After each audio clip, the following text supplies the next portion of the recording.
Bab 1391. Dia istri pertama. Ji Qingyan, Guo Ningyue, dan Ku Xuanhe semuanya tercengang saat melihat keindahan ini. Qin Han dan Liang Jinming tercengang saat melihat Ji Qingyan. Mengapa Lin Yi membawa serta Ji Qingyan? Tuan Muda Lin, kami baru saja mendengar dari Tuan Muda Qin bahwa gadis-gadis yang bisa mengikuti Anda semuanya hebat. Kami tadinya tidak percaya, tapi sekarang kami melihatnya. Aura ini, sosok ini, bagaimana dia bisa memiliki tubuh seperti itu? Aku iri sekali. Tuan Muda Lin, kenapa Anda masih berdiri di pintu? Kami hanya menunggu Anda masuk untuk mulai makan. Dua model selebriti internet dengan berani melangkah maju dan meraih lengan Lin Yi, bersiap membawanya makan. Presiden Ji. Qin Han terbatuk beberapa kali. Ini layanan baru di toko kami. Bukan seperti yang Anda bayangkan. Kalian boleh pergi. Kami cuma pamer, kata Liang Jinming canggung. Para model selebriti internet menatap Qin Han dan Liang Jinming. Bukankah mereka memanggil mereka untuk minum dan makan bersama Lin Yi? Mengapa mereka diminta pergi sekarang? Lagi pula, Tuan Muda Qin baru saja memanggil wanita itu Presiden Ji. Apa yang terjadi?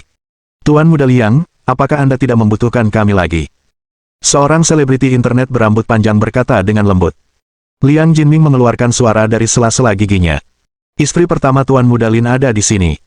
Apakah menurutmu pantas bagimu untuk tetap di sini? Kalau begitu, kita berangkat dulu. Ketika mereka mengetahui bahwa Ji Qingyan adalah wanita utama Lin Yi, sekitar selusin model selebriti internet langsung menyadarinya. Tak heran jika ia begitu cantik dan bertubuh indah. Lagi pula, ia adalah istri utamanya. Karena itu, jelaslah bahwa mereka tak perlu merasa rendah diri. Belasan orang keluar dari ruangan, tetapi Ji Qingyan beberapa kali melotot ke arah Lin Yi. Ini tidak ada hubungannya denganku. Dua orang tua mesum itu yang mempermainkanku. Aku benar-benar tidak melakukan apa-apa. Ji Qingyan diam-diam mencubit Lin Yi. Aku akan mengurusmu saat kita sampai di rumah. Qin Han dan Liang Jinming menyambut mereka berempat ke tempat duduk mereka dan saling memperkenalkan diri. Tak lama kemudian, mereka merasa nyaman satu sama lain. Kakak ipar, jangan ikut kakak Lin malam ini. Kita juga ikut kompetisi itu, jadi ayo kita pergi bersama, kata Qin Han. Apakah kamu akan berpartisipasi dalam kompetisi malam ini? Tanya Ku Xuanhe. Klub kami adalah salah satu sponsor, jadi wajar saja kalau kami harus hadir. Kalau sudah waktunya, kami akan pergi bersama, kata Qin Han. Tapi kita tidak berada di tim yang sama, dan itu agak disayangkan. Sejujurnya, kemampuan saya biasa saja. Saya ikut-ikutan cuma buat senang-senang saja, kata Ku Xuanhe. Alasan utama saya bergabung adalah karena kompetisi ini akan diadakan di Zhonghai International Ratchet Track. Saya hanya ingin bersantai dan menikmati lintasannya. Jika tidak, aku tidak akan mempermalukan diriku sendiri di depan umum. Petik 2. Apa maksudmu dengan menumpang? Tanya Qin Han. Arena balap internasional Zhonghai milik kakak iparmu. Itu milik keluargamu. Kamu boleh ke sana kapanpun kamu mau. Sirkuit internasional Zhonghai milik kakak? Tanya Ku Xuanhe heran. Mengapa aku harus berbohong padamu, kata Qin Han. Dia punya banyak properti. Dia juga punya pantai dan dermaga. Banyak sekali omong kosong dalam portofolionya. Kurasa dia tidak akan bisa menyelesaikan daftar semuanya meskipun dia bicara sehari semalam. Mendengar penilaian Qin Han terhadap Lin Yi, Ku Xuanhe akhirnya percaya bahwa saudara iparnya adalah kaisar lokal di Zhonghai. Dia adalah sosok yang berdiri di puncak piramida. Kak Lin, bukannya kamu punya beberapa mobil modifikasi? Mobil-mobil itu sudah lama berdebu di rumah. Kalau tidak dipakai, mesinnya akan berkarat, kata Liang Jinming. Karena ada kesempatan untuk menggunakannya malam ini, ayo kita pergi dan bersenang-senang. Tapi balapan amatir seperti ini tidak bergengsi, dan tidak ada pembalap papan atas. Kurang seru untuk berpartisipasi, dan mobil saya akan terbuang sia-sia, kata Lin Yi. Jangan remehkan. Intinya, kita kurang yakin bisa menang kali ini. Dan jangan bilang tidak ada pembalap hebat, jawab Liang Jinming. Kudengar tim balap NCF dari Yuhang telah mendatangkan beberapa pembalap berbakat, yang kemampuannya jauh di atas kemampuanku dan saudara Qin. Kalau kalian tidak bergabung, kita mungkin tidak akan bisa mengalahkan mereka. Lagi pula, kita ini tuan rumah, dan kalah dari mereka akan sangat merugikan reputasi kita. Mereka mungkin datang dengan persiapan yang matang. Dari sudut pandang seorang amatir, kemampuanmu sudah di atas rata-rata. Kudengar ada pembalap profesional yang sudah pensiun bergabung dengan tim mereka, dan dia baru saja memenangkan kejuaraan nasional tahun lalu. Sekarang, dia meraup untung besar dengan berpartisipasi dalam balapan offline. Dia sudah mendapatkan hadiah uang sebesar 1,2 juta. Kita tidak boleh membiarkan mereka membawa pulang ini. Bagi orang-orang yang hadir, 1,2 juta itu hanya setetes air di lautan. Bahkan untuk belanja di klub pun tidak cukup. Namun, ini adalah masalah harga diri dan tidak ada hubungannya dengan uang, jadi tidak ada seorang pun yang ingin kehilangan. Baiklah kalau begitu, jam berapa kita mulai malam ini? Jam 8. Lin Yi melihat arlojinya. Bukankah itu sudah dekat? Itulah sebabnya kita harus makan cepat. Kita tidak ingin sampai di sana terlambat. Kalian pergi dulu nanti. Aku akan pulang dan memilih mobil untuk ke sana. Aku akan mencarimu nanti. Kalau begitu, sudah diputuskan. Setelah makan malam, rombongan berpisah. Lin Yi dan yang lainnya kembali ke pavilion Jiushu, sementara Qin Han dan Liang Jinming pergi ke arena balap internasional Zonghai. Melihat pavilion Jiushu yang megah, Guo Ningyue berseru lama sekali. Kakak, kamu tinggal di sini sama kakak ipar. Aku sudah pernah memberitahumu ini sebelumnya. Tapi ada 9 unit di sini. Yang mana unitmu? Ke-9 orang itu milikku, kata Lin Yi, tapi aku dan kakak iparmu tinggal di villa nomor 1. Sisanya cuma sampah. Kau tidak manusiawi. Kalau sudah waktunya, aku akan meminta kakakmu untuk memberimu 1 set, kata Ji Qingyan sambil tersenyum. Guo Ningyue akan segera menikah. Sebagai anggota keluarga dari pihak ibu, ia harus menunjukkan rasa terima kasihnya. Dengan kekayaannya saat ini, mudah bagi Ji Qingyan sendiri untuk memberikan sebuah villa, apalagi Lin Yi. Hehe, terima kasih sebelumnya, kakak ipar. Akulah yang memberikannya padamu. Kenapa kamu malah berterima kasih padanya? Cek, kalau bukan karena kakak iparku, kamu nggak akan semurah hati ini. Lin Yi. Betapa berdosanya. Sesampainya di rumah, Lin Yi mengeluarkan mobil modifikasinya. Mobil itu tampak seperti Subaru biasa, tetapi bagian dalamnya sama sekali tidak dikenali. Setiap kali Ji Qingyan melihat mobil ini, dia merasa sangat jijik. Dia merasa bahkan truk-truk yang hampir hancur di luar sana lebih baik daripada mobil ini. Memang benar bahwa orang awam melihat kegembiraan sementara para ahli melihat pintu masuk. Lin Yi menghabiskan total lebih dari 8 juta untuk modifikasi mobil ini, yang lebih mahal daripada Bentley di garasi. Namun, jika pembalap profesional melihat ini, mereka akan ngiler. Kusuan He adalah salah satunya. Kak, modifikasi mobilmu pasti menghabiskan biaya beberapa juta yuan, kan? Saya ingat harganya lebih dari 8 juta. Modifikasi hanya akan membuang-buang uang, kata Lin Yi sambil tersenyum. Kusuan He juga tertawa. Mobil saya, bahkan setelah dimodifikasi, tidak semahal mesin Anda. Kalau Anda membawanya ke arena balap, mungkin itu akan menjadi mobil terbaik di seluruh lintasan. Bab 1392. Apakah dia Tuan Muda Lin dari Zonghai? Bahkan saat malam tiba, arena balap internasional Zonghai terang benderang dan ramai. Ada ratusan mobil berbagai ukuran diparkir di luar di tempat parkir. Mobil juga diparkir di kedua sisi jalan, sehingga hanya menyisakan ruang satu jalur di kedua sisi. Arena balap ini mampu menampung 250.000 orang. 1/5 kursi terisi penuh. Ini menunjukkan betapa spektakulernya kompetisi offline ini. Ting-ting, ada terlalu banyak orang di sini. Melihat lautan manusia, Li Sijin sangat terkejut. Awalnya ia mengira kompetisi ini hanya berskala kecil dengan 180 peserta. Ia tidak menyangka akan sebesar ini. Bahkan konser selebritas pun tidak akan mencapai skala sebesar ini. Apa yang kamu harapkan?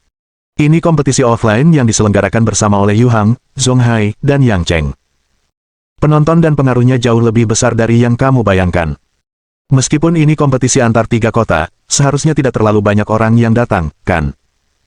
Li Sijin, yang selalu berpikiran sederhana, masih tidak dapat memahami mengapa begitu banyak orang bersedia berpartisipasi dalam olahraga berbahaya seperti itu. Jika mereka benar-benar ingin melampiaskan emosinya, bukankah mobil bumper dan gokar di taman sudah cukup? Kalian tidak tahu kalau kompetisi hari ini diselenggarakan oleh pewaris generasi kedua terkaya dari 3 kota. Dengan pengaruh mereka di 3 kota, mereka bisa dengan mudah menarik begitu banyak orang, kata Wang Ting. Dan, kamu juga pasti tahu pewaris generasi kedua yang kaya raya itu, Qin Han, yang sangat populer di dunia maya, kan? Saya kenal dia. Dia terlibat dalam banyak berita skandal. Dia sepertinya sering gonta-ganti pacar. Ya, itu dia. Dia pewaris generasi kedua yang kaya dari Zonghai. Dia juga akan berpartisipasi dalam kompetisi ini. Karena orang seperti itu ada di sini, para penggemar dan penjilatnya pasti tidak akan melewatkan kesempatan ini untuk menontonnya secara langsung. Kamu benar. Ting Ting, apa yang kamu lakukan di sini? Cepat bersiap. Kompetisi akan segera dimulai. Orang yang berbicara adalah seorang pemuda bernama Limo, anggota tim Wang Ting. Situasi keluarganya sedikit lebih baik daripada Wang Ting, dan dia cukup terkenal di Yuhang. Aku sedang mengajari saudara perempuanku tentang Qin Han. Qin Han. Aku kenal orang itu. Dia dulu pewaris generasi kedua yang paling kaya dan paling mengesankan di Zonghai. Dia cukup mengesankan. Hah? Apa yang kau bicarakan? Pewaris generasi kedua yang paling kaya dan hebat. Bukankah itu masih terjadi sekarang? Tanya Wang Ting. Dia masih sangat berkuasa sekarang, tetapi orang lain bernama Tuan Muda Lin telah muncul di Zonghai. Dia teman baik Qin Han. Kudengar orang itu bahkan lebih kaya darinya dan merupakan pemimpin 4 Tuan Muda Zonghai. Dia dianggap sebagai salah satu playboy papan atas di Zonghai oleh beberapa orang di lingkaran itu, bahkan lebih tangguh daripada Qin Han. Benarkah? Apakah benar-benar ada pewaris generasi kedua yang kaya yang lebih berkuasa dari Qin Han? Tentu saja benar. Lagi pula, kudengar dari kapten kita bahwa orang bernama Tuan Muda Lin akan datang malam ini. Kudengar kemampuan mengemudinya luar biasa. Dia mungkin ke sini untuk berpartisipasi dalam kompetisi. Jika memang begitu, bukankah kita akan punya kesempatan untuk melihat wajahnya? Limo tersenyum dan mengangguk. Kudengar dia sangat tampan, seperti selebritas. Cek, cek, cek, aku nggak punya hobi lain selain melihat pria tampan. Kalau begitu kamu beruntung. Lihat saja aku. Enyahlah, enyahlah. Aku tidak tertarik pada pria jelek sepertimu. Meski digoda Wang Ting, Limo tidak marah. Malah, ia berbalik dan pergi untuk mempersiapkan kompetisi nanti. Cek, cek, cek. Aku di sini untuk ikut kompetisi, tapi malah ketemu cowok ganteng. Perjalanan ke Zonghai ini produktif banget. Kalau kamu benar-benar ingin melihat pria tampan, temui saja Kakak Lin. Menurutku dia cukup tampan, kata Li Sijin. Hah? Wang Ting menatap Li Sijin dengan curiga. Aku tidak percaya kau mengatakan hal seperti itu. Mungkinkah kau punya perasaan padanya? Tidak, aku tidak. Wajah Li Sijin memerah karena godaan Wang Ting. Kakak Lin sungguh luar biasa. Aku jelas tidak pantas untuknya. Mengesampingkan faktor-faktor lain, dia memang cukup mengesankan. Meskipun ada sedikit perbedaan di antara kalian berdua, ingatlah bahwa tidak ada yang bisa menghentikan seorang wanita yang sedang berahi. Jika kalian berusaha, kalian mungkin punya kesempatan. Kedekatan seringkali berujung pada kasih sayang. Jangan ngomongin aku. Kamu juga jomblo. Aku belum menemukan orang yang cocok. Kalau tidak, aku pasti sudah melakukannya sejak lama, kata Wang Ting. Tapi Lin Yi memang menyebalkan. Dengan kepribadianmu yang naif, kalau kalian benar-benar bersama, kalian akan tertipu sampai mati. Iya, apa yang kamu bicarakan? Li Sijin berkata dengan malu. Kita cuma rekan kerja, nggak serumit yang kamu kira. Aku tahu situasiku sendiri, dan aku nggak pernah mempertimbangkannya seperti itu. Jadi, jangan khawatir berlebihan. Petik 2. Aku baru saja mengobrol denganmu, tapi aku masih merasa dia bukan pasangan yang cocok untukmu. Dia sama sekali tidak pantas untukmu. Li Sijin menggelengkan kepalanya tanpa daya. Kebencian Ting Ting terhadap Lin Yi tidak akan hilang dalam waktu dekat. Lihat, Tuan Muda Qin dan yang lainnya ada di sini. Tepat saat mereka berdua tengah berbincang, mereka tiba-tiba mendengar gelombang seruan. Qin Han dan yang lainnya ada di sini. Setelah menunggu begitu lama, mereka akhirnya tiba. Kudengar bukan hanya Tuan Muda Qin yang ada di sini, tapi Tuan Muda Lin, yang selalu menjaga privasi, juga ada di sini untuk berpartisipasi dalam kompetisi. Akhirnya aku bisa melihat wajahnya. Saya mendengar dari selentingan bahwa kekayaan bersih Tuan Muda Lin bahkan lebih tinggi daripada Tuan Muda Qin. Saya penasaran apakah itu benar. Aku juga pernah mendengarnya. Kurasa itu benar. Kalau tidak, Tuan Muda Lin tidak akan dikenal sebagai pemimpin 4 Tuan Muda Zonghai. Kamu benar. Mendengar diskusi orang lain, Wang Ting meraih lengan Li Sijin dengan gembira. Sijin, kau dengar itu? Tuan Muda Lin yang misterius itu memang lebih kuat dari Qin Han. Kita menang besar hari ini. Iya, apa kamu harus sesemangat itu? Orang yang akan muncul nanti adalah pewaris generasi kedua terkaya di Huaxia. Dengan standar kita, kita tidak akan punya kesempatan lain untuk bertemu dengannya. Kita tidak boleh menyia-nyiakan kesempatan ini. Wang Ting penuh energi. Ia berjinjit dan menatap pintu masuk arena balap. Dengung-dengung-dengung. Ledakan-ledakan-ledakan. Serangkaian ledakan terdengar di dalam dan luar tempat kejadian. Wang Ting menatap tajam ke arah pintu masuk dan melihat lebih dari 10 mobil melaju masuk dari luar. Di bawah tatapan puluhan ribu orang, Qin Han dan yang lainnya melaju ke tengah arena balap, lalu membuka pintu mobil dan keluar. Perasaan menjadi pusat perhatian sangat memuaskan kesombongannya. Tuan Muda Lin, Tuan Muda Lin, Tuan Muda Lin. Mendengar teriakan di luar, Ji Qingyan menatap Lin Yi dengan penuh arti. Aku nggak ngangka kamu bakal sepopuler ini. Banyak cewek yang dukung kamu. Ini tidak segila yang kau kira. Ini semua berkat Qin Han. Ketika kamu pulang malam ini, aku akan memberimu pelajaran. Wajah Lin Yi menjadi muram. Ia kembali mengutuk leluhur Qin Han dalam hatinya sebelum membuka pintu mobil dan keluar. Ya Tuhan, Tuan Muda Lin sangat tampan. Aku tak tahan lagi, aku tak tahan lagi. Aku mau pingsan. Dengan temperamen seperti ini, bahkan selebritas di industri hiburan pun tak bisa menandinginya. Lihat wanita di sampingnya. Sepertinya dia pacarnya. Dia terlalu cantik. Orang-orang di sekitarnya berdiskusi dengan bersemangat, tetapi Wang Ting dan Li Sijin tercengang. Hah, bukankah itu Lin Yi? Bab 1393. Kamu suka cermin, dia suka kusen jendela. Mata Wang Ting dan Li Sijin terbelalak saat melihat Lin Yi. Kepala mereka berdengung seolah-olah dipukul palu. Orang yang selama ini bersama mereka sebenarnya adalah Tuan Muda Lin dari Zonghai yang terkenal, yang bahkan lebih terkenal daripada Qin Han. Berita ini terlalu mengejutkan bagi Li Sijin dan Wang Ting. Mereka tidak bisa bereaksi sejenak. Benarkah? Kalau dia begitu terkenal, kenapa dia pergi ke Kabupaten Dongsan untuk membantu orang miskin? Kejadian ini merupakan pukulan berat bagi Wang Ting. Ia sama sekali tidak bisa menerimanya. Orang yang difitnahnya sebenarnya adalah pewaris generasi kedua yang begitu berkuasa. Tak seorang pun akan bisa menerima ini. Lihatlah reaksi orang-orang di tempat kejadian. Kita tidak mungkin salah, kata Li Sijin. Menurutku, mendorongmu untuk mengejarnya adalah keputusan yang salah, kata Wang Ting. Wanita jangkung itu seharusnya jadi pacarnya. Dia tampak seperti peri. Lihat payudara dan kakinya. Sebagai seorang wanita, aku iri. Kakak Lin tampan, kaya, dan pintar. Dengan kualifikasinya, wajar saja kalau dia bisa dapat pacar seperti itu. Baiklah, cari tempat duduk dulu. Karena semua orang sudah di sini, aku harus pergi dan bersiap. Jangan lupa untuk menyemangatiku. Oke. Wang Ting bersiap dan berjalan menuju tim NCF. Namun, yang terpenting adalah menemukan Lin Yi. Anda Tuan Muda Lin dari Zonghai. Melihat Wang Ting, Lin Yi teringat bahwa dia datang ke Zonghai untuk berpartisipasi dalam kompetisi. Apakah kamu akan percaya jika aku bilang tidak? Percayalah padaku. Lalu kenapa kamu masih bertanya? Apa kamu terbelakang? Anda. Wang Ting mendengus kesal. Ia ingin membalas, tetapi ketika teringat identitas Lin Yi, ia menahannya. Jangan berpikir kamu bisa sombong hanya karena punya uang. Percayalah, kami punya ahli di tim kami. Dia bisa dengan mudah mengalahkanmu. Gadis kecil, apakah kamu dikirim oleh Yu Hang untuk memprovokasi kami, kata Gao Zongyuan. Tidak, aku di sini hanya untuk mengingatkanmu bahwa kamu tidak punya peluang untuk juara pertama. Kamu harus berjuang melawan Yang Cheng demi juara kedua. Saudara Lin, mereka meremehkanmu. Gao Zongyuan dan yang lainnya tertawa. Karena kita punya kemampuan untuk itu. Orang yang berbicara bukanlah Wang Ting, melainkan dua pria yang berjalan ke arahnya. Salah satunya masih sangat muda. Ia tampak berusia 20-an dan mengenakan seragam balap profesional. Rambutnya pendek di kedua sisi dan panjang di tengah. Ditambah dengan baju balap yang dikenakannya, ia tampak sedikit tampan.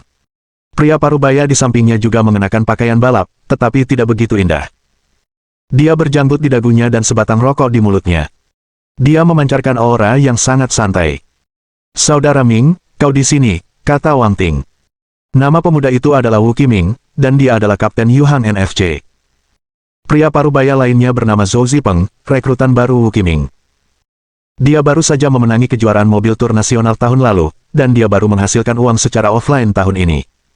Wu Qiming mengangguk. Aku sedang tidak ada kegiatan, jadi aku datang untuk menghibur Tuan Muda Qin. Jangan sedih kalau dapat juara kedua. Itu tidak akan baik. Saya kenal Zhou Zipeng. Kalau dibandingkan dengan dia, tentu saja saya kurang, kata Qin Han. Tapi Lin tua kita ada di sini. Kalian mungkin ingin tenang. Wu Qiming menatap Lin Yi dan mengulurkan tangannya. Ini pertama kalinya kita bertemu, dan kau bersikap seperti ini. Aku agak malu. Tidak ada yang perlu dipermalukan, kata Lin Yi. Menurut aturan kami, yang kalah harus membakar mobilnya.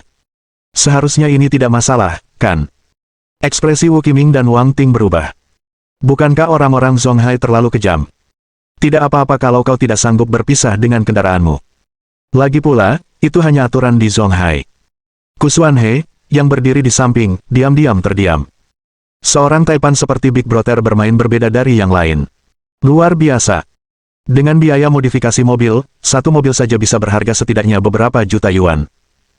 Jika dibakar, puluhan juta akan lenyap begitu saja. Itu cuma mobil seharga beberapa juta. Apa yang perlu disesalkan? Kita masih punya sedikit uang, kata Wu Qiming sambil mengangkat bahu. Lagi pula, kita dijamin juara pertama di kompetisi ini. Kamu harus siapkan bensinnya dulu. Pesta api unggunnya nanti saja. Kalau begitu, mari kita tunggu dan lihat saja. Wu Qiming berbalik dan pergi bersama Zhou Zipeng. Wang Ting melirik Lin Yi. Kau benar-benar menderita karena kesombonganmu. Teknikmu lebih rendah dariku, tapi kau masih berani menantang saudara Peng. Bahkan otot dadaku lebih tebal darimu. Apa salahku? Apa maksudmu? Kamu tidak seharusnya menggunakan rasa tidak aman saat memarahi orang. Apa kamu tidak mengerti ini? Wang Ting geram. Aku tahu keahlian saudara Peng. Siap-siap bakar mobilmu. Wang Ting berbalik dan pergi dengan marah sementara Lin Yi dan yang lainnya mengendarai mobil mereka ke lintasan. Sesuai aturan kompetisi, setiap tim akan mengirimkan 10 kontestan. Mereka kemudian akan menggunakan sistem poin untuk menentukan pemenang akhir. Tak lama kemudian, ketiga tim berbaris di lintasan untuk melakukan persiapan akhir untuk kompetisi. Bung, modifikasi mobilnya bagus. Zhou Zipeng, yang berada di sampingnya, memegang kemudi dengan satu tangan dan memegang rokok di tangan lainnya sambil berkata sambil tersenyum. Kamu cukup profesional, kamu bahkan bisa melihatnya. Ingat, aku juara pertama di kejuaraan tur. Penglihatanku lumayan. Zhou Zipeng menjentikkan abu rokoknya dan berkata, tapi sebagai perbandingan, kamu tidak terlalu profesional. Kenapa kamu mengatakan itu? Sekali lihat mobilmu, aku tahu kau sudah menghabiskan banyak uang. Aksesorinya memang bagus-bagus semua, tapi ini tidak berguna, kata Zhou Peng. Kamu tidak bisa menjadi yang tercepat hanya dengan menggunakan modifikasi terbaik. Memodifikasi mobil itu soal mencocokkan dan melatih. Kamu terlalu amatir. Aku mengerti maksudmu, tapi aku punya begitu banyak uang sehingga aku tidak bisa menghabiskan semuanya. Ketika aku bermain-main dengan mobil modifikasi, tentu saja aku harus membeli yang terbaik. Kalau tidak, untuk apa aku mengumpulkan begitu banyak kekayaan? Untuk dikubur di liang lahatku. Zhou Zipeng, apakah kamu tidak menamparkan wajahku terlalu keras? Hehe, jangan cemas. Aku akan membiarkanmu menikmati pembakaran uangmu nanti. Terima kasih banyak. Pada saat ini, radio di arena balap berbunyi. Grand Prix turnamen Piala Winchester pertama dimulai sekarang. Semua kontestan, harap bersiap. Ledakan, ledakan, ledakan. Ledakan, ledakan, ledakan. Ledakan, ledakan, ledakan. Begitu pengumuman itu dibuat, 30 mobil itu mengeluarkan raungan yang memekakkan telinga, memacu adrenalin para pria dan wanita yang hadir. Mereka semua begitu antusias hingga melambaikan bendera dan berteriak. Suasana menjadi tak terkendali. Duduk di samping He Yuan, Jiqingyan mengerutkan kening saat melihat pemandangan itu. Ini cuma kompetisi balap. Apa perlu seheboh itu? Aku benar-benar tidak mengerti orang-orang ini. Ini hobi pribadi. Jangan gunakan sudut pandangmu sendiri untuk meremehkan orang lain, kata He Yuan. Seperti kamu menyukai cermin, dan dia menyukai kusen jendela. Bab 1394. Maaf, kamu tidak bisa. Apa maksudmu? Apa sih yang disukai dari cermin dan kusen jendela? He Yuan terdiam sejenak. Nanti juga kamu ngerti. Bip, berbunyi, berbunyi. Hitung mundur waktu berbunyi, dan 30 mobil keluar satu demi satu. Zhou Zipeng menginjak pedal gas. Awalnya ia berpikir bisa memimpin dan meraih posisi pertama dalam sekali jalan. Dia tidak menyangka Lin Yi berada setengah mobil di depan begitu dia mulai melaju. Kamu memulainya dengan sangat cepat. Kamu cukup cakap. Patua Zhou, ada apa? Kok dia bisa mendahuluimu? Tanya Wu Qiming melalui walkie-talkie. Jangan panik. Aku tadinya mengemudi pakai satu tangan. Sekarang aku akan serius. Benarkah? Wu Qiming berkata seolah-olah bebannya telah terbebas. Dia bisa meraih posisi pertama, jadi dia pasti punya kemampuan. Karena itu, Anda harus serius. Menang melawan mereka bukanlah tujuan utama, kuncinya adalah memperlebar jarak sejauh mungkin dan mencapai garis finish dengan keunggulan dominan. Jangan khawatir, aku akan memastikan dia tidak akan melihat lampu belakangku sampai akhir. Zhou Zipeng membuang puntung rokoknya dan tersenyum. Aku akan bermain serius denganmu kali ini. Ledakan. Zhou Zipeng mencengkeram kemudi erat-erat dengan kedua tangan dan menginjak pedal gas. Ia siap merebut posisi pertama saat memasuki tikungan pertama. Raungan memekakkan telinga menggema di seluruh arena balap. Semua orang memperhatikan bahwa para pembalap dari Yuhang NFC mulai berakselerasi. Semoga beruntung, Lin Yi. Melihat posisi pertama Lin Yi tidak lagi terjamin, Ji Qingyan buru-buru berdiri dan menyemangatinya. Huh. Kakak senior, tenanglah. Banyak sekali yang memperhatikanmu. Bukankah semua orang bersorak? Aku tidak melakukan apa-apa. Kau tak boleh kehilangan temperamen seorang dewi, kata He Yuan. Kau harus tenang. Orang itu hampir melampaui Lin Yi. Aku tidak bisa tenang.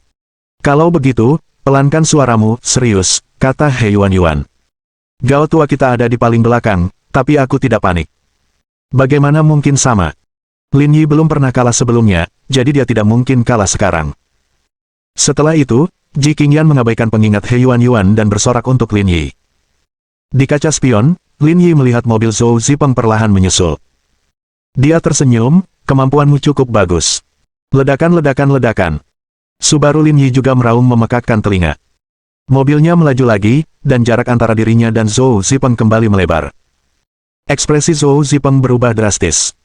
Dengan kecepatan seperti ini, bannya pasti kempes. Pada belokan pertama, Zhou Zipeng mulai melambat hingga 110 mil per jam. Namun kecepatan Lin Yi tetap pada 160 mil per jam. Drifting cepat di tikungan seperti ini juga membuat semua orang yang hadir tercengang. Sial, memang Tuan Muda Lin. Hanya dia yang bisa menggunakan teknik seperti itu. Setelah tikungan pertama, 30 mobil dibagi menjadi 3 kelompok. Mobil Lin Yi, mobil Zhou Zipeng, dan 28 orang sisanya membentuk kelompok ketiga. Di antara 28 orang tersebut, terdapat pula 6 orang pembalap yang mengalami tabrakan dan tidak dapat melanjutkan lomba. Akan tetapi, persaingan antar orang lain masih sangat ketat. Pak Zhou, apa yang kau lakukan? Cepat dan menyusulnya. Wu Qiming berkata dengan keras melalui walkie-talkie. Namun, Zhou Zipeng tidak menanggapinya. Ia menatap Lin Yi, mencoba mencari peluang untuk melewatinya. Namun, setelah 3 putaran berturut-turut, jarak antara keduanya tidak hanya berkurang, tetapi malah melebar. Selisihnya setidaknya 5 detik. Sialan, bagaimana dia bisa lari secepat itu? Semakin Zhou Zipeng berlari, semakin terkejut ia. Karena ia bisa memasuki tikungan dengan kecepatan yang sangat tinggi, setelah berakselerasi, ia hanya perlu memperlambat lajunya dengan tepat. Akan tetapi, di pihaknya, ia harus memperlambat lajunya lebih jauh untuk memastikan ia tidak terbalik saat memasuki tikungan. Perbedaannya terletak pada rincian ini. Lin tua, bagaimana situasi di pihakmu? Qin Han bertanya melalui walkie-talkie. Semuanya baik-baik saja di sini, kalian hanya perlu memastikan untuk tidak tertinggal.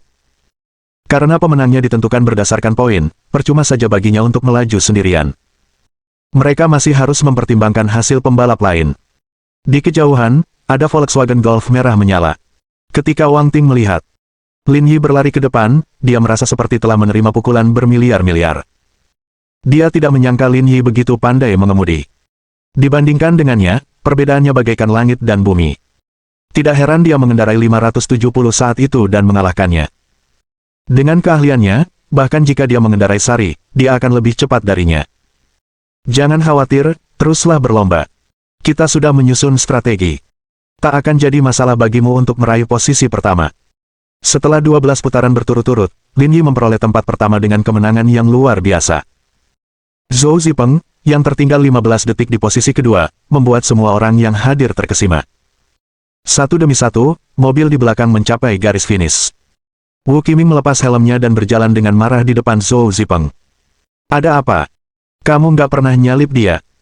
Wajah Zhou Zipeng berubah antara merah dan putih karena ia merasa sulit berbicara. Kami meremehkannya. Dia pembalap profesional. Dengan kecepatannya, bahkan pembalap top dunia pun mungkin tak akan bisa mengalahkannya. Haha, sampah. Dia bilang dia juara Touring Championship, tapi tertinggal 15 detik di belakang Tuan Muda Lin. Mendingan kamu tidur lagi, jangan main-main lagi sama mobil modifikasi. Go-kart lebih cocok buatmu. Sampah. Tsunami tawa mengejek bergema di seluruh arena. Wu Qiming mengumpat dengan ekspresi buruk. Diam kalian semua. Kalau kalian terus-terusan ganggu aku, percaya atau tidak, aku akan bunuh kalian semua. Pewaris generasi kedua Yuhang yang paling terkenal, Wu Qiming, bukanlah orang yang pemarah. Suasana hatinya sudah buruk setelah kalah dalam kompetisi. Sekarang setelah diejek oleh para pecundang ini, amarahnya memuncak. Wu Tua, apa yang kau lakukan? Kalau kau berani bertaruh, kau harus mengaku kalah. Apa salahnya mereka bicara sedikit? Kau terlalu picik. Goda Qin Han. Berhentilah berpura-pura tidak bersalah. Ayo kita bertanding lagi tahun depan dan selesaikan masalah ini untuk selamanya. Setelah mengatakan itu, Wu Qiming memanggil yang lainnya. Ayo pergi. Hei, hei, hei, jangan buru-buru pergi. Bukankah kita sudah sepakat kalau yang kalah akan membakar mobilnya? Jangan bilang kau tidak mampu. Tidak perlu terlalu serius, kata Wu Qiming. Apakah kamu tidak takut menyalakan api? Arena balap ini milikku. Aku tidak takut dengan hal seperti itu, kata Lin Yi. Kita semua berada di industri yang sama. Kita akan sering bertemu di masa depan. Jangan terlalu kejam, kata Wu Qiming. Lagi pula, SSR dari Yang Cheng juga kalah, tapi aku tidak melihatmu menyimpan dendam terhadap mereka. Apa kau mengincar kami? Pertama-tama, mereka tidak bertindak sok seperti Anda, kata Qin Han. Kedua, pemimpin SSR, Zhao Mu, adalah temanku, jadi tidak perlu merusak hubungan dengan mereka. Tapi maaf, kalian tidak seperti itu. Bab 1395. Bermuka dua. Qin Han, apa maksudmu? Apa kau ingin bertarung? Orang-orang dari tim NCF mengelilinginya. Mereka semua memelototinya dengan marah, seolah-olah mereka akan memukulnya jika dia tidak setuju. Yo. Apa kau pikir aku takut padamu hanya karena ada begitu banyak orang? Qin Han mundur selangkah. Lin Tua, saatnya kau tampil. Lin Yi terdiam. Apakah kamu ingin aku membereskan kekacauan ini setelah kamu selesai pamer? Tuan Muda Lin, Anda adalah ketua dari 4 Tuan Muda Zonghai. Saya pikir Anda harus bersikap bijaksana. Kita semua berada di industri yang sama. Tidak perlu ada ketegangan dalam hubungan kita. Saya juga seorang pengusaha, saya secara alami memahami prinsip ini. Setelah Lin Yi selesai berbicara, tatapannya menyapu Wu Qiming dan yang lainnya. Tapi kalian belum mencapai tingkat kerjasama yang baik dengan kami, jadi aku tidak perlu terlalu peduli. Itulah sebabnya aku bersedia bertaruh dan menerima kekalahan. Bakar saja mobilnya dengan patuh. Kalau tidak, meskipun kami tidak bertindak, dengan begitu banyak penonton di sekitar, kalian mungkin tidak akan langsung pergi. Anda, Saudara Ming. Tepat saat Wu Qiming hendak marah, rekannya berjalan mendekat dan menghentikannya. Ini Zonghai, bukan wilayah kita. Tidak baik bagi kita untuk berkonflik dengan mereka di sini, kata rekan Wu Qiming. Kita telepon Suster Bing saja. Dengan pengaruh keluarga Xiao di Yuhang, bahkan di Huaxia, dia bisa menyelesaikan ini dengan sepatah kata. Wu Qiming memutar matanya. Baiklah, aku mengerti. Mengabaikan yang lain, Wu Qiming mengeluarkan ponselnya dan menghubungi nomor Xiao Bing. Kak Bing, ada sesuatu yang terjadi padaku di Zonghai. Bisakah kau membantuku menyelesaikannya? Kamu nggak ikut kompetisi. Apa yang mungkin terjadi? Saya tidak sengaja kalah dalam kompetisi itu. Mereka tidak mengizinkan saya pergi dan bahkan ingin membakar mobil kami. Orang-orang Zonghai ini agak keterlaluan. Tunggu sebentar. Saya akan menelepon dan membantu Anda menyelesaikan masalah ini dalam beberapa menit. Terima kasih, Suster Bing. Setelah panggilan telepon, Wu Qiming menyalakan sebatang rokok dan menatap Qin Han dan yang lainnya. Jangan khawatir. Seseorang akan segera menyelesaikan ini. Saya sangat penasaran siapa yang berani terlibat dalam bisnis kami di Zonghai. Liang Jinming dan Gao Zongyuan berdiri di samping dan tersenyum tanpa mengatakan apapun. Berdiri di belakang Wu Qiming, Wang Ting menarik lengan baju limo. Ada apa? Siapa yang menelepon Saudara Ming? Xiao Bing dari keluarga Xiao. Kamu pasti pernah dengar tentang orang ini, kan? Keluarga Xiao yang memenangkan proyek kereta api cepat Zonghai. Ya, itu mereka, kata Limo. Dulu, keluarga Wei adalah keluarga nomor 1 di Yuhang, tapi ku dengar mereka menyinggung orang penting. Tak hanya ditindak, mereka juga harus menyerahkan proyek kereta cepat di Zonghai kepada keluarga Xiao. Sejak saat itu, mereka menyalip keluarga Wei dan menjadi keluarga nomor 1 di Yuhang. Apa hal seperti itu benar-benar terjadi? Bukankah orang besar itu terlalu kuat? Bisa menjatuhkan keluarga Wei dengan begitu mudahnya, pengaruhnya tak perlu diragukan lagi. Kurasa Suster Bing pasti menelepon orang itu. Kalau tidak, mustahil menghadapi keempat Tuan Muda Zonghai. Wang Tingan mengerutkan bibirnya.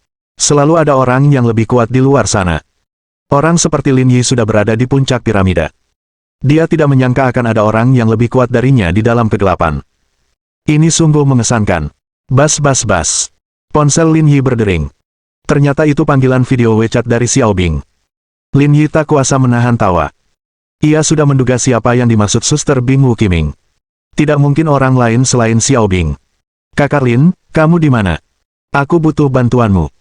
Mendengar suara dalam video, Wu Qiming dan yang lainnya tercengang karena mereka semua mengenali suara itu. Itu suara Suster Bing. Apakah kamu mencoba menyampaikan kata-kata baik untuk Wu Qiming? Dalam video tersebut, Xiao Bing sangat terkejut. Bagaimana kamu tahu? Aku di arena pacuan kuda. Kita sudah sepakat yang kalah akan membakar mobilnya, tapi dia tidak mau menepati janjinya. Apa menurutmu aku bisa disalahkan untuk ini? Orang-orang di sekelilingnya tercengang. Tidak seorang pun menyangka Wu Qiming akan meminta bantuan dan akhirnya mengemis pada pihak lain. Lin Yi mengarahkan layar ponsel ke Wu Qiming. Kamu pasti menelepon Xiao Bing, kan? Kebetulan sekali. Kita sudah saling kenal, jadi jangan terlalu repot. Kalian berdua bisa bicara di depanku. Puff. Qin Han tidak dapat menahan tawa terbahak-bahak, menyebabkan yang lain ikut tertawa juga. Wu Qiming benar-benar menarik. Dia bersumpah akan menemukan seseorang untuk menyelesaikan masalah ini. Akhirnya, orang yang dicarinya memohon bantuan kepada Pak Tua Lin. Tidak ada yang lebih lucu dari ini. Wang Ting, yang berdiri di belakang, juga tertegun untuk waktu yang lama. Nona Xiao dari Yuhang yang terkenal itu bahkan memanggil Lin Yi dengan sebutan saudara Lin, dan dia bahkan meminta bantuannya saat sesuatu terjadi. Seberapa berpengaruhkah orang ini di Zonghai, atau bahkan Huaxia? Wu Qiming, aku tidak tahu aturan spesifikmu, tapi kalau kamu sudah setuju yang kalah akan membakar mobilnya, cepatlah ikuti aturannya. Jangan mempermalukan Yuhang. Kakak Bing, aku. Baiklah, hentikan omong kosongmu, kata Xiao Bing. Aku cuma nggak ada di TKP. Kalau nggak, aku pasti udah tampar kamu. Kamu masih berani telepon aku. Kamu bikin aku malu. Mengerti, Suster Bing?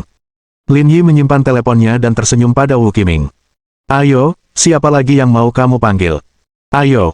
Orang-orang di sekitarnya menahan tawa dan diam-diam mengejek Wu Qiming karena melebih-lebihkan dirinya sendiri. Kita lihat saja. Sambil mendengus dingin, Wu Qiming pergi bersama anak buahnya.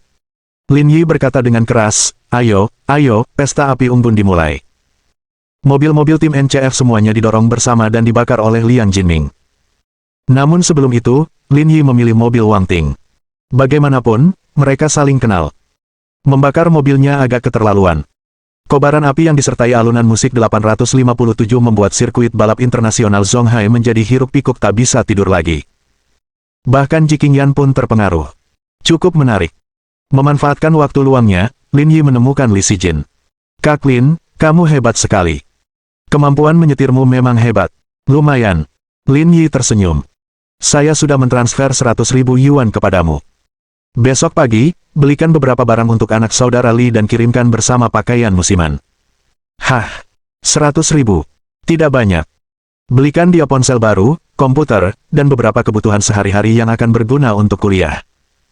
Kakak Li sudah baik kepada kita, jadi jangan terlalu pelit.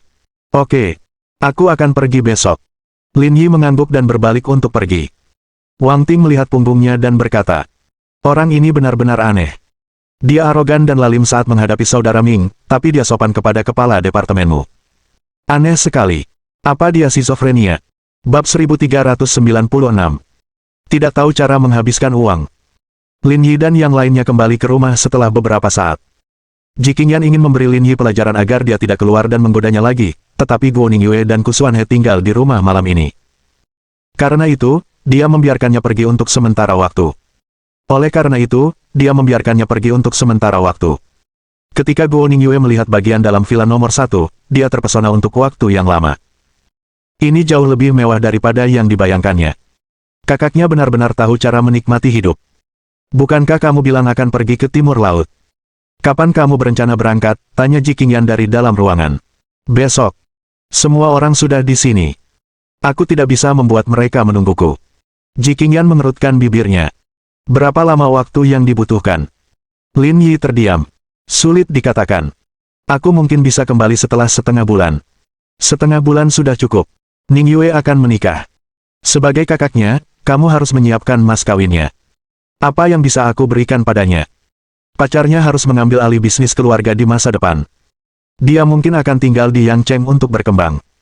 Kita mungkin juga memberinya villa, mobil, dan sejumlah uang. Itu seharusnya sudah cukup. Kau tahu lebih banyak daripada aku. Ayo kita lakukan apa yang kau katakan. Fokus saja pada pekerjaanmu. Aku akan membantumu mengurus semua ini. Ji Qingyan mendorong wajah Lin Yi menjauh. Aku belum membalas dendam padamu karena makan siang tadi. Wanita-wanita itu tidak ada hubungannya denganku, kan?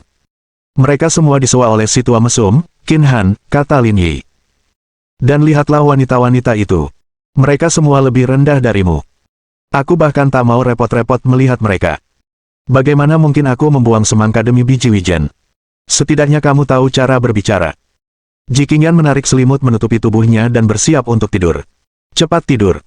Kita masih harus bangun pagi. Kamu mau belanja besok? Kenapa kita bangun pagi-pagi begini? Saya perlu memasak, jawabnya dengan tenang. Kita berdua bisa makan apa saja. Kita harus lebih serius kalau ada tamu. Gadis bodoh. Tidak apa-apa kalau kamu masak untukku, tapi kamu kan tidak bisa masak untuk semua orang, kan? Kita bisa makan di luar saja. Masak itu terlalu melelahkan. Apakah kamu takut aku terlalu lelah? Ji Qingyan bertanya sambil tersenyum. Tentu saja, kamu tidak wajib memasak untuk orang lain. Keesokan paginya, mereka berempat pergi ke toko sarapan. Saya ada acara di sore hari, jadi saya tidak akan menemani kalian. Katakan saja pada kakak iparmu jika ada sesuatu yang kamu butuhkan. Petik 2. Ayo pergi. Uangnya ada di kakak iparku. Aku tidak membutuhkanmu lagi. Lin Yi. Ia tak hanya harus mengeluarkan uang, tetapi juga diejek dalam prosesnya. Menjadi seorang saudara zaman sekarang sungguh sulit. Setelah makan, mereka berempat berpisah. Lin Yi menelepon Li Sijin dan mengetahui bahwa ia sudah pergi membeli sesuatu untuk putra Li Qingkai, Li Ningrui. Karena tidak ada kegiatan, Lin Yi pun pergi ke rumah Liang Ruoxu. Aku tahu kamu akan ada di sini. Liang Ruoxu, yang baru saja tiba di tempat kerja, tidak terkejut melihat Lin Yi duduk di kursi kantornya. Hah, kok kamu tahu?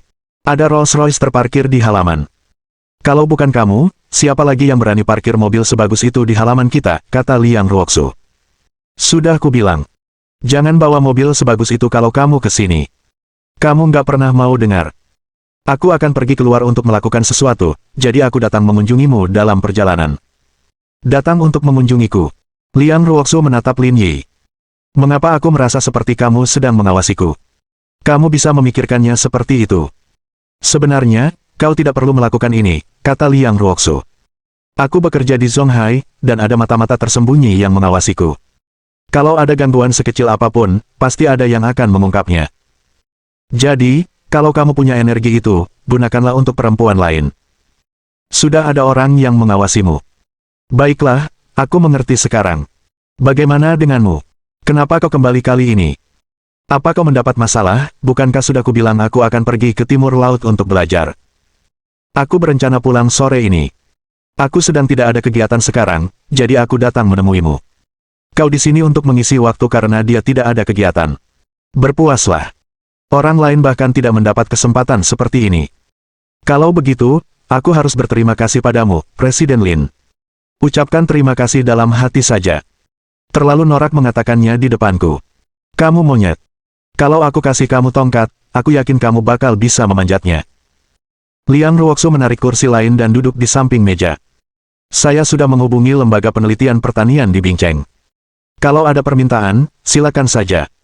Mereka akan bekerja sama, tapi Direktur Chen sedang dalam perjalanan bisnis. Saya rasa Anda baru bisa bertemu dengannya besok. Sekretaris Liang luar biasa, Sekretaris Liang benar-benar hebat.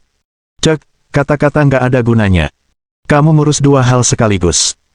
Gunakan waktu itu untuk melakukan pekerjaan yang lebih produktif. Keduanya tahu apa yang dibicarakan Liang Ruoxu, tetapi tak satu pun dari mereka menunjukkannya. Kring kring kring. Sekitar pukul 10 pagi, ponsel Lin Yi berdering. Ternyata Li Sijin. Kak Lin, aku sudah beli semuanya. Kapan kita ke sana? Di mana kamu sekarang? Aku akan mencarimu. Di gerbang Awanda Plaza. Tunggu aku di sana. Aku akan segera ke sana. Apakah kamu akan pergi? Melihat Lin Yi telah menutup telepon, Liang Ruoxu berdiri dan bertanya. Ya, aku pergi sekarang, kata Lin Yi. Aku akan kembali dan memanjakanmu. Pergilah. Tinggalkan aku sendiri. Lin Yi mengulurkan tangan dan meraih pinggang Liang Ruoxu yang bulat, lalu menciumnya dengan keras. Awalnya, Liang Ruoxu masih meronta, tetapi ketika dia menyadari bahwa dia tidak dapat melepaskan diri, tubuhnya mulai patuh. Setengah menit kemudian, Liang Ruoxu mendorong Lin Yi dengan wajah memerah. Baiklah, ini kantor. Jangan main-main. Lin Yi terkekeh. Kalau begitu tunggu aku kembali. Enyahlah, enyahlah. Liang Ruoxu mendorong Lin Yi keluar dari kantor dan menutup pintu. Ia memegang dadanya dengan satu tangan dan menunggu beberapa saat hingga jantungnya yang membara mereda. Sungguh mengasyikkan melakukan hal itu di kantor. Setelah meninggalkan halaman, Lin Yi berkendara ke Wanda Plaza dan melihat Li Sijin telah membeli lebih dari 10 barang berbagai ukuran, dan semuanya bermerek. Sungguh merepotkan. Saudara Lin, Anda memberi saya begitu banyak uang. Saya menghabiskan begitu banyak dan hanya menghabiskan 60.000 yuan. Li Sijin berkata, kalau bukan karena saran Ting-Ting lewat telepon, aku bahkan tidak tahu bagaimana menghabiskan 60.000 yuan itu. Lin Yi tersenyum. Jelas sekali dia gadis yang baik. Dia bahkan tidak tahu cara menghabiskan uang. Tidak apa-apa kalau kamu belum menghabiskan semuanya karena niatmu tulus. Tidak perlu memaksakan jumlah yang dikeluarkan. Lin Yi membawa semuanya ke dalam mobilnya. Melihat Rolls-Royce yang perkasa dan mendominasi, Li Sijin sangat gugup. Ini pertama kalinya dia duduk di mobil sebagus itu. Kalau sampai rusak, dia tidak akan mampu membelinya bahkan jika dia menjual rumah dan tanah keluarganya. Telepon putra saudara Li dan katakan padanya untuk menunggu kita di gerbang sekolah dalam 30 menit. Mengerti, Kakak Lin. Di pintu masuk Universitas Teknik Zonghai, seorang pria dan wanita muda sedang melihat ke arah kerumunan. Bolehkah aku ikut atau tidak? Aku masih ada urusan nanti, keluh gadis itu. Bab 1397. Tuan pelacur. Gadis itu bernama Zhang Nana. Ekspresinya dingin dan tampak sedikit tidak sabar. Li Ningrui berdiri di sampingnya dan menghiburnya. Jangan cemas. Rekan kerja ayahku baru saja menelepon dan bilang dia akan segera datang. Kita akan makan malam setelah beres-beres. Li Ningrui tingginya hampir sama dengan Lin Yi, tetapi dia terlihat lebih kurus dari Lin Yi, membuatnya tampak agak rapuh. Apa yang dibawa keluargamu? Tanya Zhang Nana. Musim akan segera berganti, kan? Ibuku membawakan beberapa pakaian musiman dan meminta rekan ayahku mengantarkannya. Hanya pakaian musiman. Ya, Li Ningrui agak bingung. Dia tidak tahu kenapa pacarnya bertanya seperti itu. Apakah mereka tidak memberimu biaya hidup? Mereka sudah memberi saya biaya hidup di awal bulan. Ini baru pertengahan bulan, jadi belum waktunya untuk mengambil uang saku lagi. Jadi, kamu hanya punya sisa 300 yuan untuk biaya hidup bulan ini. Ulang tahunku minggu depan. Kamu mau beli kado apa untukku? Hehe. Li Ningrui tertawa. Jangan khawatir, aku sudah menyiapkan semuanya untukmu. Aku jamin kamu akan puas. Hah. Mata Zhang Nana berbinar dan dia buru-buru bertanya. Hadiah apa yang sudah kau persiapkan untukku? Ini hadiah ulang tahun untukmu. Tak ada gunanya mengatakannya terlebih dahulu. Aku akan memberikannya padamu di hari ulang tahunmu. Apa kau tidak tahu kalau aku sangat penasaran? Kurasa aku tidak bisa menunggu sampai minggu depan. Cepat beritahu aku. Aku sudah menyiapkan album foto untukmu. Aku sudah mengambil tangkapan layar foto-foto kita dan mencetak obrolan-obrolan kita. Semuanya ada di album foto ini dan aku siap memberikannya kepadamu sebagai hadiah ulang tahun. Petik 2. Yang kamu sebut hadiah ulang tahun itu album foto. Benar sekali. Saat kita membolak-balik album foto nanti, kita akan bisa mengenang manisnya masa lalu. Kurasa hadiah seperti ini tak ternilai harganya. Ekspresi wajah Zhang Nana langsung berubah. Li Ningrui, apa kau pura-pura bodoh denganku? Menghadapi pertanyaan pacarnya, ekspresi Li Ningrui tetap polos. Apa yang telah kulakukan? Di hari ulang tahun teman sekamarku, pacarnya memberinya kosmetik atau tas bermerek. Yang termurah harganya lebih dari 2.000 yuan, tapi kamu memberiku album foto yang jelek. Kalau teman sekamarku tahu, dia pasti akan menertawakanku. Kamu mau aku mempermalukan diri sendiri dan tidak bisa mengangkat kepala di asrama. Aku tidak. Li Ningrui menjelaskan. Kurasa memberi hadiah-hadiah materi itu terlalu klise. Di dalam album foto itu ada foto-foto kita berdua, penuh kenangan. Itulah yang terpenting. Lupakan saja. Kupikir kau tidak mencintaiku. Kau hanya membeli album foto acak untuk membodohiku, kata Zhang Nana. Sepertinya aku perlu mempertimbangkan kembali hubungan kita, aku tidak ingin menikah dengan orang yang tidak mencintaiku. Tapi aku benar-benar tidak punya banyak uang untuk membelikanmu hadiah. Kalau nggak punya uang, minta aja sama keluarga. Masa sih nunggu kue jatuh dari langit? Yo, Nana, kenapa kamu tidak makan, apa yang kamu lakukan di sini? Tepat saat mereka berdua tengah berdebat, mereka tiba-tiba melihat 3 orang berjalan keluar dari gerbang sekolah. Salah satunya adalah seorang pria dan seorang wanita yang bergandengan tangan. Tidak sulit untuk mengetahui bahwa mereka adalah sepasang kekasih. Orang yang berbicara adalah teman sekamar Zhang Nana, Liu Yayue. Kita akan keluar nanti. Kamu terlihat kurang sehat. Apa kalian bertengkar lagi? Tanya Liu Yayue sambil berjalan mendekat. Jangan bicarakan hal itu. Dia akan memberiku album foto jelek untuk ulang tahunku minggu depan. Bagaimana bisa kau menyalahkanku karena marah? Mana mungkin. Ulang tahunmu kan hari yang penting, tapi dia cuma kasih album foto. Liu Yayue cemberut. Memberikan hadiah murah kepada seseorang jika mereka tidak punya uang memang wajar, tetapi mereka semua sudah dewasa. Terlalu kekanak-kanakan untuk memberikan mainan anak-anak kepada orang lain. Menurutku, kalian berdua memang tidak cocok. Berapa banyak orang di daerah ini yang memiliki latar belakang keluarga baik-baik. Aku sarankan kalian jangan buang waktu untuknya. Cepat putus dengannya dan lanjutkan hidup kalian, bisik Liu Yayue. Hanya saja aku belum menyelesaikan tesis kelulusanku. Kalau si bodoh itu tidak membantuku, aku khawatir aku akan kesulitan lulus. Zhang Nana berbisik, kalau tidak, aku pasti sudah putus dengannya sejak lama. Gampang kok, jaga penampilanmu dengannya sambil diam-diam berkencan dengan orang lain. Dengan begitu, kamu tidak akan ketinggalan, kata Liu Yayue. Kamu pikir cowok berkualitas itu mudah didapat? Menemukannya saja tidak semudah itu. Bagaimana dengan teman masa kecil pacarku? Dia baru lulus tahun lalu, dan sekarang gajinya lebih dari 10.000 sebulan. Lagi pula, dia juga lumayan tampan. Mau makan malam bersama kami dan saling mengenal. Benarkah? Dia sangat kaya tapi masih jomblo. Tentu saja. Untuk apa aku berbohong padamu? Baiklah, aku akan menunggu sebentar. Setelah berbicara dengan Liu Yayue dengan suara pelan, Zhang Nana menatap Li Ningrui. Tunggu di sini sendirian. Kita mau makan. Makan. Bukankah kita sudah sepakat untuk makan bersama? Tanya Li Ningrui. Lagi pula, ada orang yang tidak kau kenal di sini, tidak pantas bagimu untuk pergi. Apa maksudmu kita tidak saling kenal? Kita akan saling kenal setelah makan sekali, kata Zhang Nana. Jangan bilang kau ingin membatasi aku untuk berteman. Kita kan cuma sepasang kekasih. Kau tidak berhak bertanya tentang urusan pribadiku. Mendengar pertengkaran di gerbang sekolah, orang-orang yang keluar untuk makan siang tanpa sadar menoleh dan tidak bisa menahan diri untuk tidak menunjuk.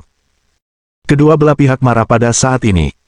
Aku cuma nggak beliin kamu hadiah mahal. Apa perlunya sih? Aku cuma lagi makan bareng teman sekamarku. Kenapa kamu ikut campur semua, kata Zhang Nana. Baiklah kalau begitu. Kalau kamu benar-benar ingin pergi, ayo kita putus. Mendengar ini, Zhang Nana dan Liu Yayue keduanya tercengang. Tak seorang pun dari mereka menduga si kutu buku ini akan berkata seperti itu. Li Ningrui, apa maksudmu? Apa kau mengancamku? Tanya Zhang Nana. Apakah kamu pikir aku tidak berani? Aku hanya tidak ingin kamu makan bersamanya. Aku bersikeras pergi hari ini. Zhang Nana menunjuk Li Ningrui dan berkata. Mulai sekarang, kita berdua tamat. Aku akan meninggalkanmu, orang malang. Siapapun di luar sana lebih baik daripada kamu. Li Ningrui mengepalkan tinjunya dan menggertakkan giginya. Kamu akan menyesalinya. Hehe, aku sebentar lagi lulus. Kamu bahkan belum dapat tawaran kerja, dan kamu bilang aku akan menyesal. Zhang Nana mendengus dingin. Apakah aku seharusnya menyesal tidak pulang ke rumah bersamamu untuk bertani? Baiklah, Nana, karena kita sudah putus, jangan ganggu dia lagi. Ayo kita keluar dan makan enak untuk merayakan kebebasanmu. Ayo pergi. Aku sudah muak bersamanya. Tepat saat Zhang Nana dan yang lainnya hendak pergi, mereka tiba-tiba mendengar teriakan terkejut. Lihat, itu Rolls-Royce Phantom. Bab 1398. Identitas yang mengejutkan. Ketika mereka melihat Rolls-Royce terparkir di gerbang sekolah, semua siswa yang lewat menoleh sedikit. Mobil mewah ini harganya hampir 10 juta yuan. Jarang sekali saya melihatnya di sekolah. Mobil ini sungguh indah, kata Zhang Nana dengan nada iri, jika suatu hari nanti aku bisa mengendarai mobil seperti ini, aku akan merasa puas. Setelah mobil berhenti, Lin Yi dan Li Sijin keluar dari mobil. Li Sijin melihat foto di ponselnya dan bertanya kepada Li Ningrui yang berdiri di gerbang, apakah kamu Li Ningrui? Li Ningrui tertegun sejenak. Kau mencariku? Zhang Nana dan Liu Yayue juga sedikit terkejut. Mereka tidak menyangka dua orang yang keluar dari mobil mewah itu sedang mencari si bodoh, Li Ningrui. Saya rekan kerja ayahmu, saya di sini untuk memberimu sesuatu. Mereka tercengang. Perkataan Li Sijin mengejutkan semua orang di sekitarnya. Ayah Li Ningrui benar-benar memiliki rekan kerja sekuat itu. Apa yang dilakukan ayahnya? Tapi ayahku. Li Ningrui memiliki pertanyaan yang sama dalam benaknya. Ayahnya bekerja di Departemen Pemerintah Daerah, dan Dongsan County terkenal miskin. Bagaimana mungkin dia punya kolega sekaya itu? Ini Rolls-Royce. Lin Yi dan Li Sijin tidak menjelaskan terlalu banyak tentang masalah ini dan mengganti topik. Ada banyak barang di sini. Masuk ke mobil. Kami akan mengirimkannya ke asramamu. Tidak, tidak perlu, kata Li Ningrui. Sekolah kami memiliki kebijakan manajemen tertutup. Mobil dari luar tidak diperbolehkan masuk. Berikan saja barang-barangnya. Saya bisa membawanya sendiri. Baiklah kalau begitu. Lin Yi menanggapi dan mengeluarkan semua barang dari mobil bersama Li Chuhan. Namun, ketika dia melihat apa yang ada di dalam mobil, dia tercengang. Dia menyadari bahwa mereka tidak hanya membawa koper ibunya, tetapi juga lebih dari 10 tas dengan berbagai ukuran. Kenzo, Vans, Armani. Melihat satu demi satu merek besar, Li Ningrui berkata dengan ketakutan. Ini, barang-barang ini seharusnya bukan milikku, kan? Ayahku tidak akan membelikan barang-barang ini untukku. Ayahmu biasanya merawat kita dengan baik. Selain koper ini, kakak Lin membelikan sisanya untukmu. Semuanya kebutuhan sehari-hari yang bisa kamu gunakan, kata Li Sijin. Tidak, tidak, tidak. Barang-barang ini terlalu mahal. Aku tidak bisa menerimanya. Tidak apa-apa, aku sudah memberitahu ayahmu. Tidak ada yang tidak bisa kau terima, kata Lin Yi. Terima kasih, saudara Lin. Tangan Li Ningrui gemetar. Ia telah hidup bertahun-tahun, tetapi ia belum pernah melihat hal-hal sebaik ini. Aku dengar dari ayahmu kalau kamu sebentar lagi lulus, kan? Lin Yi melanjutkan, kamu kuliah jurusan apa? Saya sudah tahun keempat. Saya sedang mengerjakan tesis kelulusan. Saya kuliah teknik komunikasi. Kamu punya pekerjaan? Belum, kata Li Ningrui dengan malu. Sekolah saya tidak begitu bergengsi, jadi belum tentu saya bisa mendapatkan pekerjaan di bidang saya bahkan mungkin mempertimbangkan untuk berganti karir. Bagaimana kalau begini, setelah kamu mendapatkan ijazah kelulusanmu, laporkan ke Ling Yun Group. Saya akan bicara dengan Departemen SDM dan mengatur pekerjaan untuk Anda. Apa katamu? Pekerjaan di Ling Yun Group. Belum lagi Li Ningrui, bahkan orang-orang di sekitarnya pun tercengang. Ling Yun Group kini telah menjadi perusahaan besar yang setara dengan Huawei dan Alibaba. Bekerja di sana adalah impian semua orang. Namun, mereka hanyalah universitas kelas 3. Perusahaan besar seperti Ling Yun Group bahkan tidak mau memberi mereka kesempatan wawancara, apalagi bekerja di sana. Sekarang, dia benar-benar direkrut tanpa tes. Kesialan macam apa yang dialami Li Ningrui? Seberapa hebatkah ayahnya? Zhang Nana dan Liu Yayue membelalakan mata dan membuka mulut. Mereka merasa ngeri. Kedengarannya bagus, tetapi dilihat dari ucapannya, dia jelas-jelas sedang berusaha menjilat ayah Li Ningrui. Terlebih lagi, dengan begitu banyak merek besar yang digabungkan, barang-barang ini harganya setidaknya 50.000 hingga 60.000 yuan. Nenek, bukankah kamu mengatakan bahwa ayahnya hanya seorang kepala departemen di daerah ini? Bagaimana dia bisa punya rekan kerja yang kaya? Aku juga tidak tahu. Lalu apa yang kau tunggu? Kau kan pacarnya. Cepat dan manfaatkan kesempatan ini untuk menyapanya. Biarkan pria tampan itu mencarikanmu pekerjaan juga, kata Liu Yayue. Apakah ini akan berhasil? Kenapa tidak? Itu grup Ling Yun yang terkenal, kata Liu Yayue. Kalau orang itu tidak setuju, kamu harus membujuk Li Ningrui untuk tidak bekerja di sana juga. Kita lihat saja bagaimana dia menanganinya. Setelah menjawab, Zhang Nana meluruskan ekspresinya dan merapikan pakaiannya sebelum berjalan menuju Li Ningrui. Ningrui, apakah mereka berdua rekan kerja ayahmu? Zhang Nana berjalan mendekat dan bertanya sambil tersenyum. Li Ningrui tanpa sadar berdiri di samping. Kenapa kamu kembali? Bukankah kita sudah sepakat untuk makan siang bersama? Bukankah kamu tadi ingin makan dengan orang lain? Itu artinya kita sudah putus. Jangan cari aku lagi. Wajah Zhang Nana menjadi gelap dan dia tampak sedikit malu. Aku hanya bercanda denganmu tadi. Kenapa kamu menganggapnya serius, kata Zhang Nana.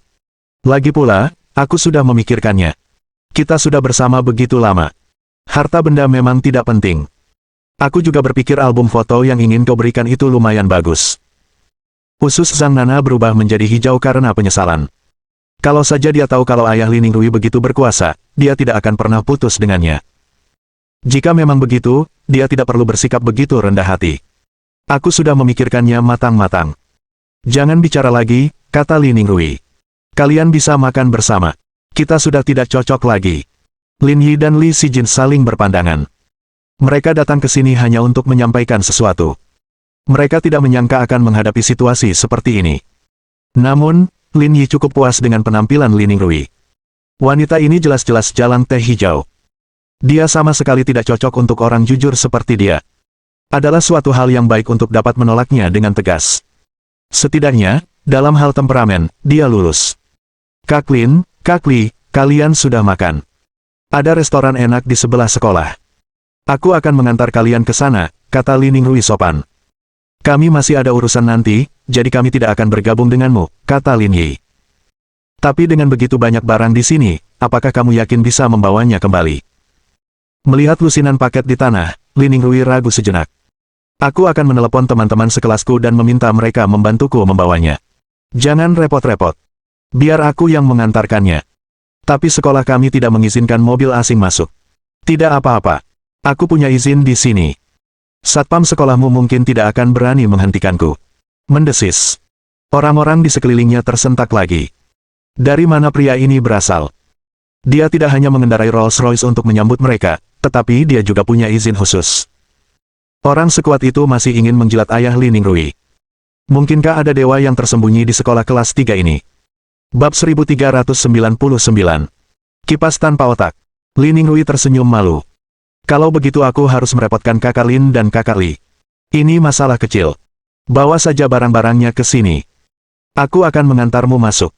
Tak lama kemudian, mereka bertiga membawa barang-barang itu kembali ke mobil. Li Ningrui duduk di barisan belakang dan bersiap memasuki sekolah. Ningrui, aku cuma bercanda sama kamu tadi. Aku cuma mau ngetes kamu. Aku beneran gak mau putus sama kamu. Kamu gak boleh kayak gini. Zhang Nana berdiri di pintu masuk mobil dan berteriak, tetapi Li Ningrui tidak tergerak. Lin Yi tersenyum. Mengesampingkan pengetahuan profesionalnya, paling tidak, ia masih memiliki tekad dalam dirinya. Jika dia bergabung dengan Ling Yun Group di masa depan dan bekerja keras, dia seharusnya bisa berkembang dengan baik. Kemudian, Lin Yi mengantar Li Ningrui ke sekolah, dan penjaga segera menghentikan mobilnya. Lin Yi menunjukkan kartu identitasnya. Penjaga itu tertegun sejenak sebelum memberi hormat militer. Ia jelas seorang pensiunan tentara, jadi Lin Yi membalas hormatnya. Lin Yi membantu membawa barang-barang ke asrama, dan Li Ningrui membeli 2 botol kok untuk mereka berdua. Dia juga belajar sedikit tentang cara hidup dunia. Setelah semuanya beres, Lin Yi dan Li Sijin kembali ke hotel dan bersiap untuk membawa orang-orang dari Kabupaten Dongsan ke bandara. Kring kring kring. Tak lama setelah mobil pergi, ponsel Lin Yi berdering. Ternyata Li Qingkai yang menelepon. Nak, ada apa denganmu? Kenapa kamu beli banyak sekali? Apa kamu mau bikin aku marah setengah mati? Tidak banyak, jangan khawatir. Lin Yi tertawa. Apapun yang terjadi, kau atasanku. Kau harus memberiku kesempatan untuk menjilat bos. Saya sudah sangat senang Anda bisa membantu saya melakukan pengiriman ini, saya tidak menyangka Anda akan melakukan ini. Bukankah sudah kubilang? Uangnya tidak banyak, jadi jangan dipikirkan, kata Lin Yi. Aku masih ada urusan. Nanti aku kabari lagi. Aku tutup teleponnya. Lin Yi tidak mengatakan apapun lagi kepada Li Qingkai tentang ini dan menutup telepon. Saudara Lin, apakah Saudara Li akan terkejut jika mengetahui bahwa Anda adalah Presiden Grup Ling Yun? Karena apa yang terjadi tadi malam, Li Sijin memiliki pemahaman lengkap tentang identitas Lin Yi. Begitu pula yang terjadi, dia baru tertidur pada paruh kedua malam itu. Mungkin, Lin Yi terkekeh. Tapi jangan beritahu dia tentang ini. Pekerjaan penanggulangan kemiskinan di Kabupaten Dongsan akan segera berakhir. Aku juga tidak akan tinggal lama. Tidak perlu banyak bicara. Mendengar Lin Yi meninggalkan Kabupaten Dongsan, Li Sijin masih sedikit sedih dan tidak tahu bagaimana melanjutkan pembicaraan. Setelah cuti pertama, kamu juga harus bekerja keras. Aku jamin, kamu tidak akan kesulitan pindah ke Yuhang. Tapi aku pergi bekerja di Kabupaten Dongsan untuk membantu kampung halamanku keluar dari kemiskinan. Aku tidak mau pergi kemanapun, kata Li Sijin dengan keras kepala. Tapi kau harus mengerti bahwa kita semua hanyalah roda penggerak dalam mesin. Kemauan seseorang terlalu kecil. Seperti setetes air yang mencair di lautan. Tak ada jejaknya sama sekali, kata Lin Yi.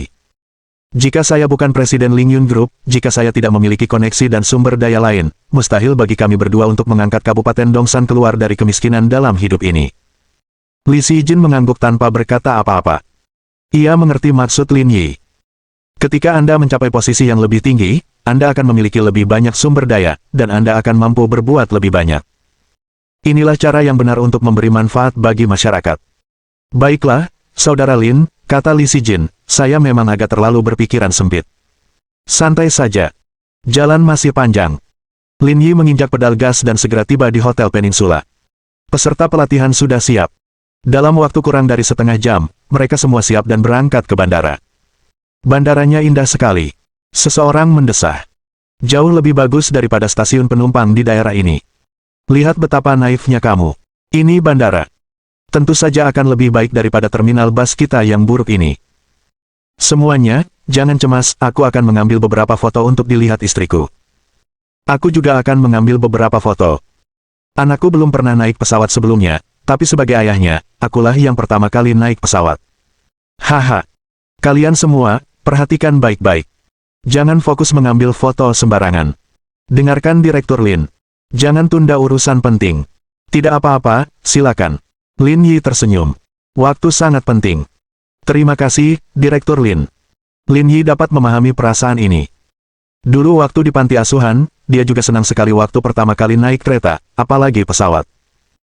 Setelah sekitar 10 menit, semua orang ingat bahwa mereka mempunyai sesuatu yang penting untuk dilakukan, jadi mereka menyimpan ponsel mereka, tidak ingin menimbulkan masalah bagi Lin Yi. Setelah semua orang mengambil foto mereka, Lin Yi dan Li Sijin memimpin semua orang ke bandara. Li Sijin juga sedikit gugup karena ini adalah pertama kalinya dia di bandara dan dia tidak tahu cara naik pesawat. Melihat dekorasi bandara yang megah, semua orang kembali mengeluarkan ponsel mereka dan mulai mengambil foto di mana-mana. Lin Yi tidak terburu-buru. Ini tidak bisa dihindari. Ya ampun, lihat, Jin Wo Opa keluar. Kamu terlihat jauh lebih baik secara langsung daripada di TV. Kakimu yang panjang itu, aku sudah tidak tahan lagi. Cepat bantu aku berdiri. Aku mengambil uang kemoterapi ayahku dan diam-diam datang ke Songhai. Aku tidak menyangka akan benar-benar bertemu Jin Wo Opa. Aku tidak menyesali hidup dan matiku. Jin Wo Opa, kami mencintaimu. Kami hanya akan menjadi penggemarmu seumur hidup kami. Jin Wo Opa. Mendengar teriakan di belakang mereka, Lin Yi dan Li Sijin berbalik dan melihat sekelompok penggemar fanatik bergegas mendekat. Mereka berdua tak kuasa menahan cemberut. Mereka sangat muak dengan budaya penggemar yang tidak normal di negara ini. Rasanya seperti aliran sesat. Pada saat yang sama, Lin Yi melihat sekelompok orang berjalan mendekat dari kejauhan dengan keributan yang luar biasa. Mereka pastilah selebritas Ranian Selatan yang dibicarakan orang-orang ini. Minggir, kalian petani tua bau menghalangi jalan Jin Wo Opa kita. Keluar dari sini. Ponsel yang harganya kurang dari 3.000 yuan tidak layak untuk difoto oleh Jin Wo Opa kita. Sama sekali tidak jelas. Cepat hapus fotonya, dasar anti-fans. Para penggemar wanita fanatik bergegas maju dan membubarkan kerumunan dari Kabupaten Dongsan. Beberapa ponsel mereka bahkan hancur berkeping-keping. Rakyat jelata Kabupaten Dongsan belum pernah melihat pemandangan seperti itu. Mereka malah mengira gadis-gadis muda itu adalah sekumpulan penjahat. Apa yang kamu lakukan? Kami sedang memotret di bandara. Kenapa kamu membanting ponsel kami? Apakah kamu mengambil foto di bandara? Seorang gadis yang beratnya lebih dari 200 pon berkata dengan keras. Kurasa kalian semua anti-fans. Kalian pakai ponsel jelek banget buat foto-foto Jin Wo Opa cuma karena mau foto-fotonya blur dan bikin dia malu di internet. Minggir, petani tua bau. Enyahlah. Para penggemar yang tidak punya otak itu menyerbu ke depan dan mendorong lebih dari 20 orang, benar-benar mengganggu ketertiban bandara. Apa yang kau lakukan? Jangan kelewat batas. Ini tempat umum. Li Sijin tidak tahan lagi dan berteriak keras. Bab 1400. Kamu belum bisa pergi. Melihat Li Sijin marah, banyak penggemar yang tidak punya otak menghentikan apa yang mereka lakukan dan menatapnya dengan pandangan permusuhan. Lin Yi juga sedikit terkejut, dia tidak menyangka Li Sijin memiliki sisi seperti itu. Ini tempat umum. Kuharap kau bisa menjaga ucapan dan tindakanmu. Li Sijin benar-benar marah. Ia mengumpulkan semua orang lagi dan bersiap untuk naik pesawat. Kenapa kamu teriak-teriak? Jangan pikir aku takut sama kamu cuma karena suaramu keras. Beberapa anak laki-laki bergegas menghampiri Li Jinjin. Sikap mereka tegas, dan mereka sama sekali tidak menunjukkan tanda-tanda mengakui kesalahan. Kamu merusak ponsel seseorang. Bagaimana bisa kamu begitu tidak masuk akal, kata Li Sijin. Bukankah orang tuamu mengajarimu untuk tidak membuat keributan di depan umum? Kamu harus ganti rugi karena merusak barang orang lain. Li Sijin mungkin tidak akan begitu marah jika itu menyangkut dirinya. Namun, orang-orang yang datang bersama mereka semuanya adalah warga biasa. Ponsel adalah barang berharga bagi mereka. Dia harus membuat mereka memberi kompensasi. Siapa suruh mereka foto sembarangan pakai ponsel jelek mereka? Sesuai aturan fan club kami cuma boleh foto kalau ponselnya harganya lebih dari 3.000 yuan dan diendorse Jinwo Opa. Lin Yi terdiam. Wajar saja jika penggemar wanita menyukainya, tetapi mengapa para pria juga ikut bersenang-senang? Kita cuma foto-foto bandara. Kita nggak foto selebritas yang kamu maksud. Nggak berlebihan, kan?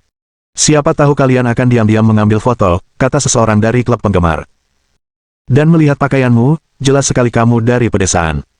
Kamu mencemari udara di bandara. Apa kamu tidak punya kesadaran diri? Alasan macam apa itu? Merusak properti orang lain di depan umum itu ilegal, kata Li Sijin. Aku tidak peduli, teriak penggemar pria itu sambil mendekati Li Sijin. Pukul aku kalau bisa, dasar wanita tua tak diinginkan siapapun. Menjauhlah. Kau begitu bodoh sampai-sampai mudah menulari kami. Lin Yi menjambak rambut anak laki-laki itu dan menyeretnya ke samping. Kamu, beraninya kamu menyerangku. Kamu keterlaluan. Anak laki-laki itu begitu ketakutan oleh Lin Yi sehingga ia tidak berani menyerang, hanya berani berdiri jauh dan mengkritik. Ini sudah dianggap hukuman ringan. Patuhi dan bayar ganti rugi, lalu keluar dari sini. Jangan cari masalah. Bagaimana kamu bisa berbicara seperti itu kepada penggemarku? Mereka mengira keadaan akan segera tenang, tetapi suara yang tiba-tiba itu membuat suasana di kedua belah pihak kembali tegang. Itu Jinwo Opa. Lin Yi menoleh dan melihat lebih dari 10 orang berjalan keluar. Pria di depan mengenakan celana panjang hitam dan jaket denim. Ia juga mengenakan masker dan kacamata hitam yang menutupi wajahnya rapat-rapat. Di sekelilingnya, 2 pria membantu membawakan barang-barangnya. Para pengawal berdiri di sampingnya, menjaganya di tengah agar tidak ada yang mendekat. Melihat rombongan ini, Lin Yi menduga orang ini cukup terkenal. Lin Yi tidak memiliki kebiasaan mengejar selebriti, jadi dia tidak tahu banyak tentang industri tersebut. Pria yang keluar dari terminal itu bernama Park Jinwo. Karena ia pernah berakting di The CEO Above, dan menjadi populer di industri hiburan, ia memiliki banyak penggemar di Huaxia. Dia datang ke Huaxia kali ini untuk menghadiri jumpa penggemar guna mengukuhkan statusnya di antara penggemar Huaxia. Jinwo Opa keluar. Dia terlalu tampan. Aku tidak tahan lagi. Aku mau pingsan. Jinwo Opa, aku mencintaimu. Melihat penggemar fanatiknya, Park Jinwo merasa sangat puas. Sebelumnya, ia mendengar bahwa penggemar Huaxia sangat fanatik. Mereka akan melakukan apa saja untuk idola mereka. Sekarang setelah dia melihatnya secara langsung, tampaknya hal itu memang benar adanya. Mereka benar-benar membanjiri lorong terminal bandara. Formasi seperti ini sangat jarang terjadi di Rania. Perjalanan ke Huaxia ini sangat diperlukan untuk mengumpulkan lebih banyak uang. Jinwo Opa, penduduk desa ini tidak hanya memotretmu dengan ponsel mereka, tapi juga menghalangi jalanmu. Bahkan udara di sekitarmu pun tercemar. Saat kami maju untuk menghentikan mereka, mereka malah memukul kami. Dengan baik. Melihat ponsel yang hancur di tanah, Park Jinwo merasa sulit untuk membuat keputusan. Ini tempat umum. Haruskah dia mengurus masalah ini? Anda harus membela orang-orang ini, kata Jiang Xianjun, sang manajer, dari belakang Park Jinwo. Tapi ini tempat umum. Justru karena ini tempat umum, Anda harus melakukan ini, kata Jiang Xianjun. Huaxia berbeda dengan Rania Selatan. Bahkan jika ada masalah di depan umum, akan sangat mudah diatasi. Jika kamu membela para penggemar ini sekarang, mereka akan semakin mengagumimu. Setelah itu, mereka akan membeli barang-barangmu dengan lebih gila lagi. Saat itu, reputasimu akan naik ke level yang lebih tinggi. Benar-benar. Tentu saja benar. Lagi pula, kita bahkan bisa menjernihkan suasana setelahnya dan mengatakan bahwa kamu melakukan ini untuk melindungi penggemarmu. Ini jelas aksi publisitas yang positif, jadi kamu harus membela mereka. Aku mendapatkannya. Setelah berkomunikasi dengan agennya, Park Jinwo bergegas menemui penggemarnya di bandara dan berkata, "Jangan takut, semuanya. Kalian penggemarku. Kita keluarga. Aku akan melindungi kalian." Ya ampun, Jinwo Opa benar-benar bilang kita keluarga. Bahagia banget. Ini idola berkualitas tinggi. Huhuhu. Suatu kehormatan bagiku menjadi penggemar Jinwo Opa di kehidupan ini. Aku nggak mau sekolah lagi, aku mau habisin waktuku buat ngipasin Yu Opa. Lin Yi. Semuanya, jangan takut. Aku akan membela kalian dalam masalah ini. Aku pasti tidak akan membiarkan kalian diganggu. Terima kasih, Jinwo Opa. Hei, kami mencintaimu. Park Jinwo melambaikan tangannya untuk memberi isyarat agar para penggemar tenang. Kemudian, ia menatap Lin Yi dan yang lainnya dan berkata, Pak, Anda sudah dewasa. Anda bahkan memukul penggemar saya dan menjelek-jelekkan mereka. Apa itu tidak terlalu keterlaluan? Apa keluargamu pemilik bandara itu? Apa orang lain tidak bisa mengambil jalan ini? Tanya Lin Yi, siapa yang memanjakanmu sebegitu buruknya? Anda. Park Jinwo sangat marah hingga raut wajahnya berubah muram. Ini salah penggemarku. Bukankah ini hanya beberapa ponsel? Aku akan mengganti rugi kalian atas nama mereka. Park Jinwo mengeluarkan 20.000 yuan yang telah ia tukarkan sebelumnya dari sakunya. Ini seharusnya cukup. Lin Yi melirik Li Sijin, yang mengangguk. Ponsel milik penduduk desa tidak mahal, jadi jumlahnya cukup untuk memberi kompensasi kepada mereka. Kau bijaksana, kata Lin Yi, beri jalan, kita akan naik. Kau mau pergi? Kami masih mengurus masalah ini. Kurasa kau tidak mungkin pergi begitu saja. Lin Yi mengangkat alisnya dan melirik Park Jinwo. Apa, kamu masih mau bicara denganku? Aku sudah mengganti rugimu, tapi kau malah memukul penggemarku, kau harus bertanggung jawab, kan? Mohon dukungan dari omom ante-ante sekalian, buat subscribe atau sharekan novel Mimin ke Facebook kalian, agar channel Mimin bisa terus berkembang. Dengan begitu, Mimin bisa lebih semangat untuk up novel seru lain ke depannya. Buat teman-teman yang sudah subscribe dan sharekan novel Mimin, Mimin ucapkan terima kasih sebanyak-banyaknya.